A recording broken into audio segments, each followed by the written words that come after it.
अरे वाह, रउआ के तो मॉडल बने से केहू ना रोक पाई। आई दुर्गा जी। हाँ। एजा?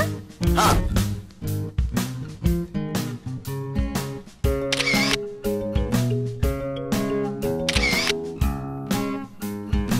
अब ये तरफ झुकी, ये तरफ।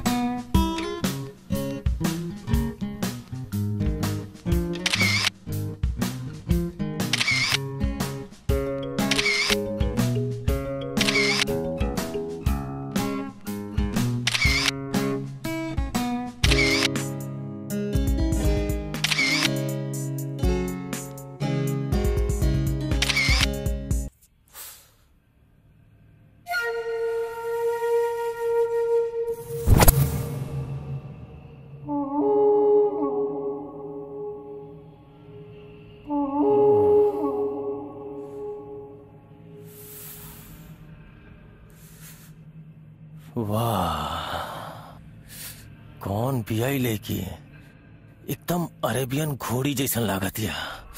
जबरदस्त। सर ये आपसे मिले खातिर अपॉइंटमेंट लेवे आई रहली है, हम माना करके वापस कर।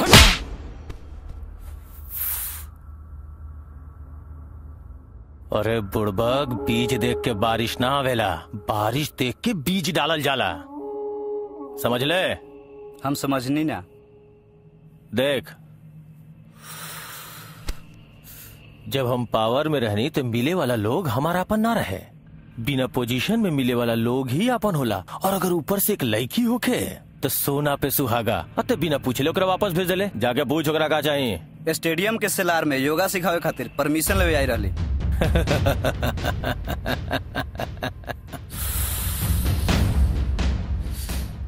अगर घुड़सवारी करावे खातिर तैयार बिया तो सेलार का पूरा स्टेडियम ओकरा नामे कर दे।